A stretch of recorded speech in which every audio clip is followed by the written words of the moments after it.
Paano kung sabihin ko sa'yo na may isang batang ipinanganak na walang kasiguraduhan sa buhay? Walang ama na gumabay, walang permanenteng tirahan, walang katiyakang may pagkain kinabukasan.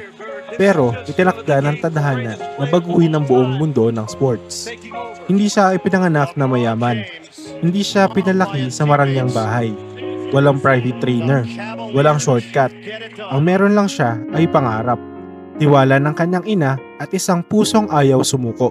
Ito ay kwento ng isang batang kinailangang tumibay bago pa man siya tumangkad.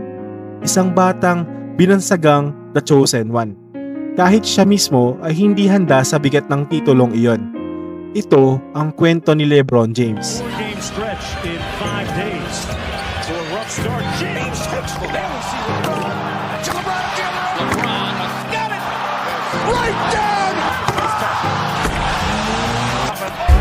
Nice pass to LeBron.